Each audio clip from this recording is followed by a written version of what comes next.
ఆఫీసర్ల కూడా లంచాలు మొదలైనవి. ఆ విషయం కూడా నేను సీఎండి గారికి కూడా చెప్పడం జరిగింది. రేపు మాపు ఇక్కడ ఆ బాధ్యులు ఎవరు వాళ్ళందరూ ట్రాన్స్ఫర్ అయ్యే అవకాశం ఉంటుంది. మీకు 5 ఉంది కదా మీ దగ్గర రాక్షసులాగా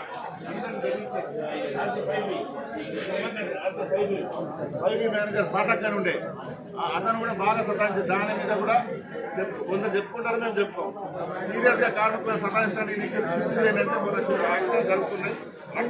రక్షణ మీటింగ్ లేదు.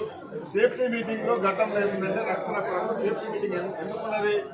సేఫ్టీ మీటింగ్ లో సేఫ్టీ రివ్యూ చేయాలి, లోపల ఏం జరుగుతుంది తెలియాలి.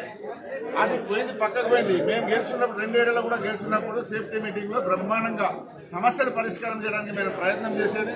లోపల ఏం ప్రమాదాలు ఉన్నా అవి చెప్పేది, దాని మీద రివ్యూ జరిగేది.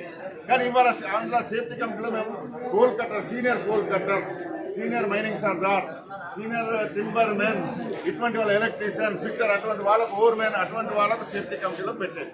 వాళ్ళకి తెలుస్తుంది కోల్ కట్టర్కి తెలిసి ఏం జరుగుతుంది, రూపాలు అవుతుందా లేదా. బీకేపీ మైన్లో నిన్న మనకు ఓవర్ మ్యాన్ జంక్షన్ కూలిపోయింది, ఒక ఓవర్ మ్యాన్ చచ్చిపోయాడు. నవీన్ అని ఓవర్ మ్యాన్ చచ్చిపోయాడు. జంక్షన్లో మేము అందరం మీ దగ్గర పాత వాళ్ళు కొంతమంది ఉన్నది తెలుసు. ప్రమాదాలు ఎప్పుడు జరుగుతున్నాయి?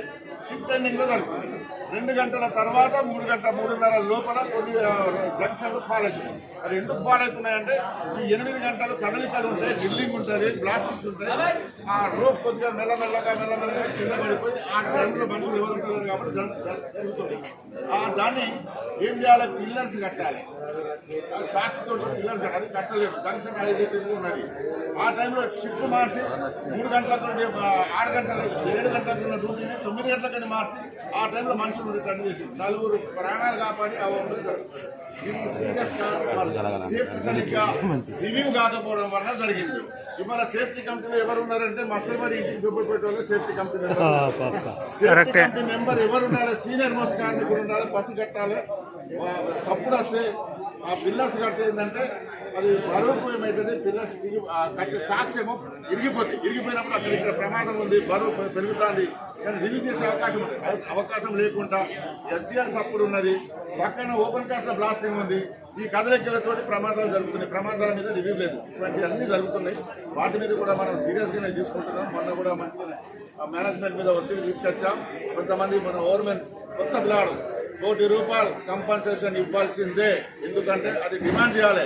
చచ్చిపోయినప్పుడే అది కూడా కాదు, ఏ కార్మికుని ప్రమాదం జరిగి చనిపోయినా ₹1 కోటి ఇవ్వాల్సిందే. ఎందుకంటే మొన్న రీసెంట్లీ ఇది శ్రీశైలంలో చచ్చిపోతే సీఎం డైరెక్ట్ గా ఇన్వాల్వ్ అయ్యారు. అక్కడ ఉన్న ఎమ్మెల్యేలు, ఎంపీలు అందరు కలిసి ఒత్తిడి తీసుకొచ్చారు.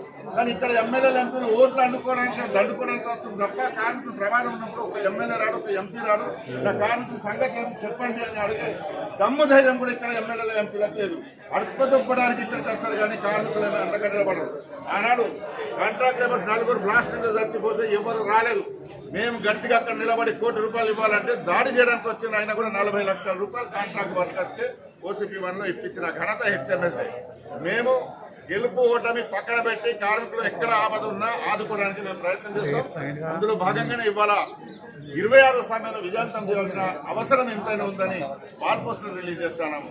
ఈ వాల్ పోస్టర్ మీరు కూడా ఆ సమ్మెలో పాల్గొనండి. వీటి చెప్పిందా వాటి చెప్పిందా కాదు, ఆ సమ్మె ఎందుకు కొరకు చేస్తున్నాం మనం.